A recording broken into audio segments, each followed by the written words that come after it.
hay sonidos del silencio, silencios que hablan, por supuesto, pero también hay otros sonidos que generan un ruido, y más allá de aquel escúchame, entre el ruido casi fundacional de la música de nuestro rock, hoy en día se trabaja muchísimo por detectar, por controlar, por combatir esta contaminación sonora desde distintos campos. Uno de ellos justamente tiene que ver directamente con el sonido.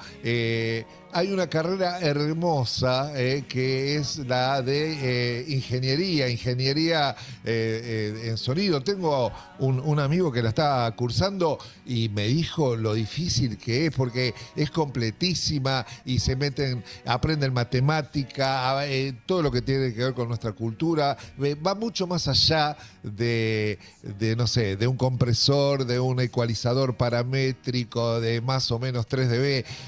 Va por otros lugares que por supuesto también tendrán y mucho que ver con la carrera de ser nada menos que un ingeniero, ¿no? En sonido ahí en la UNTREF. De eso vamos a hablar con Alejandro Vidondo, doctorando en ingeniería, es ingeniero electrónico de la UBA y coordina la carrera de Ingeniería de Sonido de la Universidad Nacional de 3 de Febrero. Contaminación sonora. Almendra decía que Ana no duerme. Ahora veremos si Buenos Aires duerme o descansa, a propósito de la universidad, que hace muchos estudios también sobre el tema. Y Alejandro, que está en línea, bienvenido. Basta, pare la bocina, que los autos deben ser los que más contaminan. Alejandro Vidondo, buen día, bienvenido a este programa de radio que se llama Corol en el Aire. Con todo el equipo estamos, y Adrián Corol es mi nombre. ¿Cómo estás? Hola Adrián, buen día, ¿cómo te va? ¿Cómo estás? Muy contento de hablar con vos y ante todo rescato y hice un poco de hincapié en la carrera, porque sé que es muy, muy importante, y que hay muchísima gente en todo el país que año a año se suma y que se presenta para cursarla, lo cual es muy interesante para quienes estamos vinculados por lo menos a la radio. Sí, totalmente. Todos los años tenemos aproximadamente entre 350, 360 inscriptos para ingresar en la carrera. Y bueno, tienen que hacer el curso de ingreso y de ahí Uf. aproximadamente quedan 120 más o menos. Escucharon, ¿no? No hay mucha demanda, quedan 120. Matemáticas es un filtro, no quiero decir nada, pero es muy importante la matemática hablando de sonido. No es una cosa aleatoria, no es lo mismo, ¿no? Es importante, hay que saber un poco también lo que tiene que ver con matemática para entender todo este tema. Exactamente, porque es una ingeniería como todas. Entonces, todas las ingenierías van a tener un análisis 1, análisis 2, análisis 3, análisis matemático me refiero. Álgebra Exactamente. 1, álgebra 2, van a tener las físicas, probabilidad y estadística. Es una carrera realmente, primero que es la única del país, la que tenemos en UNTREF, y tenemos, mirá, un dato no menor. En el año 2024, una tesis de un egresado nuestro ganó el premio a la mejor tesis de ingeniería de la Argentina. Mirá vos, mirá vos. No, es tremendo. Bueno, a mí me encanta. A mí de verdad, porque tengo un conocido directo cursándola y sé del esfuerzo que hacen y de la pasión que despiertan eso, ¿no? Sí, sí, porque realmente los 120 que ingresan a la carrera son 120 estudiantes supremamente motivados, tienen muy claro lo que van a hacer, realmente no pierden tiempo, trabajan muy duro, y aparte, bueno, la carrera probablemente acerca interesados en ponerle la música, ponerle el sonido en vivo, el registro sonoro, pero va mucho más allá de eso. Se está hablando en la carrera, podés aprender procesamiento de señales, no solamente a utilizar dispositivos que procesen señales, sino a diseñarlos, calcularlos, desarrollo de software, acústica y electroacústica, tenés señales de todo tipo y color, el registro sonoro, bueno, tenés electrónica de audio, Qué en lo que es lindo. electrónica. Bueno, me vuelvo loco con eso. Disculpame, ¿vos fuiste a la Avellaneda? No, yo fui al A- Pío 9. Al Pío, no, no, porque me estaban diciendo que habías cursado con alguno de mis hermanos en algún lado. Y Sí, digo, sí, sí, cursé con... ¿dónde habrá ido después? No, bueno, nada, me salió eso porque me lleva eso como hablando de sonido por la cucaracha, pero digo, la cuestión electrónica es también muy interesante. Y me imagino que debe pasar por muchos lugares, ¿no? Más allá de osciladores, sintetizadores y demás, el conocimiento, ¿no? De la generación Exactamente. del sonido, las frecuencias y demás. Ahora, lo que nos motiva a nosotros, y lo hablábamos en la mesa, sobre todo con Mariana, que Gil Laborde, que además siendo locutora pasa muchísimo tiempo en su vida, por ejemplo, con auriculares, ¿no? Entonces Cierto. salió un poco ese tema en cuanto a la contaminación sonora en la ciudad, por supuesto, al mapa que hay, que nos indica los lugares donde estamos, me imagino, no más 3 dB, debemos estar saturando por más limitador que le pongan, y la ciudad realmente es una fuente de ruidos, que eso influye mucho en la salud, pero uno pareciera no tenerlo muy en cuenta y convivir con eso. Bueno, tocaste dos temas importantísimos desde mi punto de vista. Uno es el cuidado de la audición. Porque la audición no se recupera. Entonces hay que ser muy conscientes de exponerse en forma limitada a altos niveles sonoros. Cuando me refiero a altos niveles sonoros, me refiero a energía sonora de niveles importantes. Entonces, primero hay que limitar eso, uno tiene que cuidar la audición, y segundo, hablaste de lo que es la contaminación sonora en ciudades, que es un contaminante, mirá, es una locura lo que te voy a decir, pero es un contaminante silencioso. Más que silencioso, es invisible. Es bueno, es invisible, tal cual es invisible. Exacto, entonces, en general, el ciudadano no se da cuenta porque se acostumbra, pero el nivel de estrés, el nivel de carga cognitiva, el nivel de disconfort en las grandes ciudades, que sí o sí prácticamente tienen niveles sonoros muy elevados, hacen daño. Todo eso hace daño. Entonces, primero hay que tomar conciencia, no solo de cuidar la audición, sino de cuidar el entorno ciudadano en el que uno vive, para contaminar lo menos posible. Bien, me hice el silencio a propósito. No sé, Marian, si estás pensando, más Sí, allá de esto que estaba diciendo de las ciudades, los oídos nuestros en el auricular también. sí, preguntándome también cuál es los límites cotidianos, ¿no? ¿Cuáles son aquellos que ya nos lastiman, digamos, ¿no? Y aquellos que viven cerca quizás de una estación de bomberos, aquellos que están cerca de un hospital, digo, ¿cuáles son aquellos sonidos que en lo cotidiano, en lo diario, quizás nos hacen mal? Está muy buena la pregunta, porque lo que hace daño es el tiempo que uno se expone a altos niveles sonoros. Porque no estamos hablando de que una persona va a estar al lado de una turbina de avión, Eso. donde realmente el nivel sonoro es impresionante, y eso hace daño instantáneamente. Cuando uno está viviendo en una ciudad o en un lugar donde hay altos niveles de contaminación sonora, uno no sufre un daño auditivo fisiológico instantáneo, por así decir, como el que puede sufrir cuando está al lado de una turbina de avión. ¿Me Claro. explico? Sí. El daño es algo paulatino que no va a afectar de una manera directa al sistema auditivo, sino que Mm. afecta por completo al ser humano. Por Claro, no ejemplo, dormís, no puede... descansaste, claro, claro. Claro, Ah, está. exactamente. No Mm, dormís, no descansás. Eso te mm. trae problemas de productividad, problemas de concentración. Entonces, poco a poco se va degradando la calidad de vida de la gente. y no es consciente. El ciudadano no es consciente de esto porque es como la teoría del neumático pinchado. Vos te diste cuenta cuando pinchaste, cuando el auto ya la dirección se te fue completamente para un lado, pero no sabés cuándo empezó, cuándo fue el pinche, ¿me explico? Total. Esto es lo mismo, esto es lo mismo.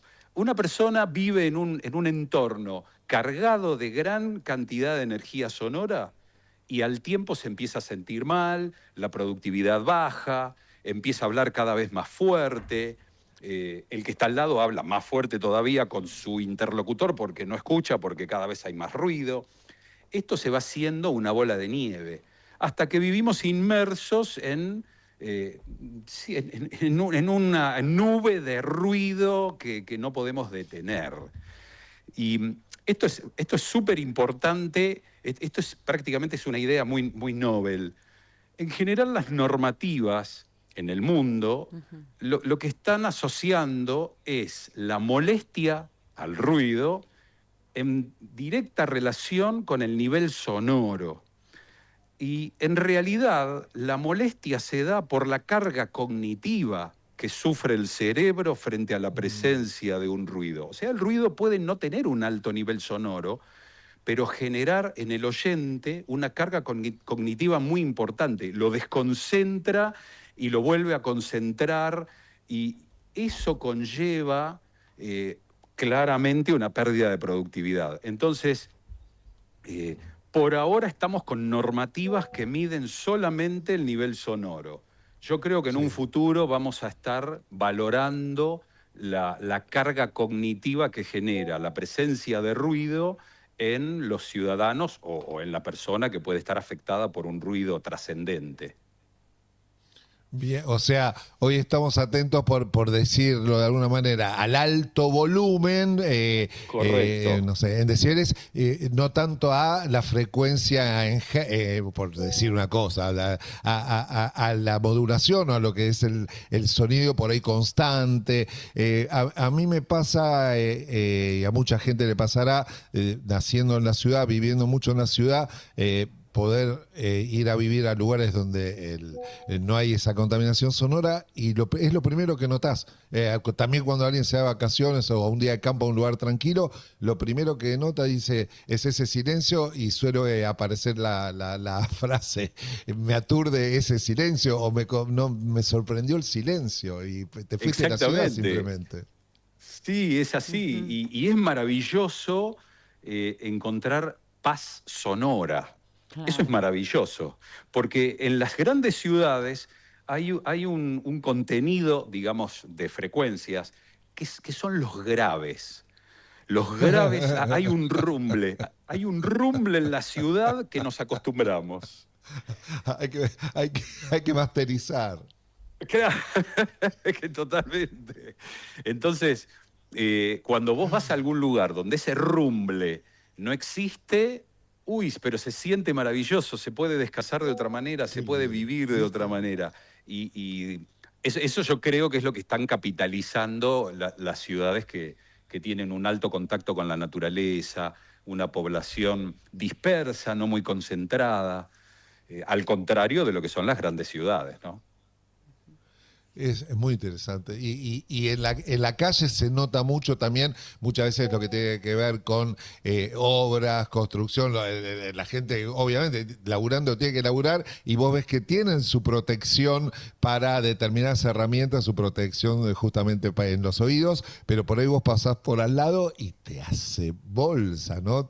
Hay como muchas cosas. Uno no presta atención, es parte del paisaje sonoro o de la banda sonora de la vida cotidiana, y te va, valga la redundancia, taladrando. Exactamente, qué bueno lo de banda sonora, me encantó, porque es como que toleramos lo que no deberíamos tolerar. ¿Me explico? O sea, es como que entendemos que el progreso de la vida humana viene con eso. Entonces, el ser humano es como que lo tolera por default, cosa que no debería ser así. Una ciudad es un organismo vivo. Es un organismo vivo que permanentemente va cambiando. Entonces, lo más natural, si la ciudad crece, el parque automotor crece, es que el ruido crezca. la magnitud de la energía sonora aumenta. Entonces, el ser humano lo toma como algo natural cuando no debería ser así. El ser humano debería primero tener esa conciencia de no aportar contaminación sonora. Y segundo, la conciencia de decir, no tengo por qué tolerar esto del otro, o tolerar esto del tránsito, o tolerar esto de la aglomeración de personas. Pero, bueno, forma parte de madurar.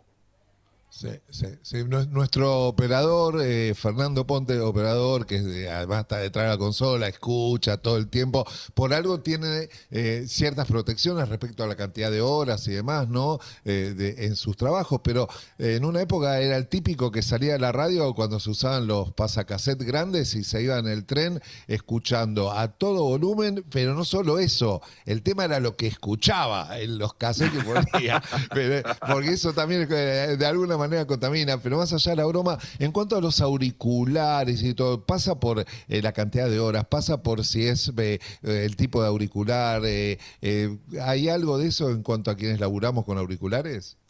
Vamos a lo simple.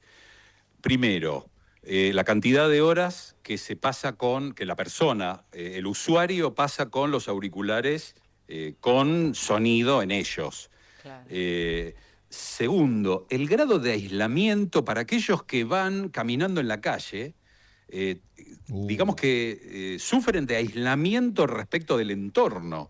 O sea, pueden no estar malogrando su sistema auditivo, pero podrían poner en riesgo su vida, porque están cruzando una calle y no escuchan que viene un vehículo y pueden tener un accidente.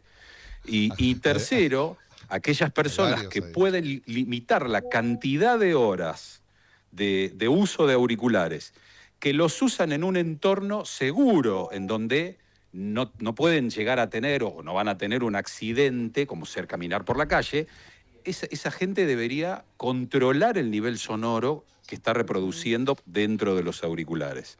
Son 3 medidas a tomar, digamos, mínimas, que pueden ayudar muchísimo a preservar el sistema auditivo y la vida.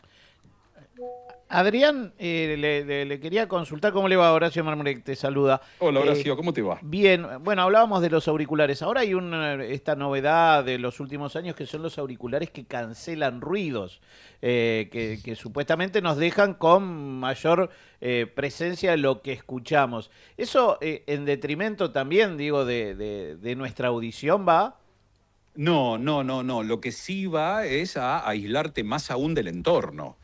Me explico, o sea, vas caminando por la calle, vas a cruzar una avenida, estás con un auricular de noise canceling y no sabes ni siquiera que estás cruzando con un montón de tránsito alrededor y podés tener un accidente vial. Pero el sistema auditivo sufre en la medida que el nivel sonoro, no importa el tipo de auricular, el nivel sonoro al que esté sometido nuestro sistema auditivo sea excesivo y simultáneamente durante mucho tiempo. Hay otro, y acá también me meto, que hay otro sistema de auriculares externos o de oído abierto, se llaman, que son los que van por afuera, que no se introducen dentro del canal auditivo. In-ear, claro. Claro, que lo que hacen justamente es poder escuchar la música, porque lo que hacen es estar desde la parte de afuera de la oreja, no sé cómo explicarlo, no sé cómo se dice en la parte de atrás. Conducción ósea. Exacto, y te permite escuchar el ruido de la calle. ¿Y eso qué efecto nos produce? ¿Es bueno, malo? Bueno, el efecto, desde que podamos escuchar lo que está sucediendo en el entorno, es bueno. Okay. Porque no vas a poner en riesgo tu vida, porque no te va a pisar un auto. Por otro lado, la calidad sonora no es está bien, punto. O sea, pero no nos sirve hace tanto mal. Si querés tener. ¿Cómo? No nos haría tanto mal al no estar dentro del canal auditivo. Por ejemplo, exactamente, no haría tanto daño. Ok, no se escucha con la fidelidad. Exactamente. Alex, se viene el top, lamentablemente, porque es un temazo, como te habrás dado cuenta. Pensaba y quiero dejar de decirlo, en el gran Juan Alberto Badía, que nos enseñó a dejar una oreja libre y la otra con el auricular, como mucha gente en radio, y tratar de cambiar, que no sea siempre la misma oreja para no dañar y desbalancear después los sonidos. Tenemos el top ahí sonando, el top es binaural, te digo, Alejandro, para que sepas y te quedes tranquilo, y está en 432, así que te mando un abrazo. Realmente muy interesante este tema y la vamos a tener que seguir. Lamento informarte en algún momento. Cuando quieras me pegan un llamadito y continuamos con esto. Y Mariana, Horacio, Adrián, por mí y bueno, por toda la universidad, gracias por este llamado y por este muy lindo contacto. Les mando un gran abrazo. Igualmente nosotros, gracias. And the sign said the words of the prophets are written on the subway walls, the tenement halls, whispering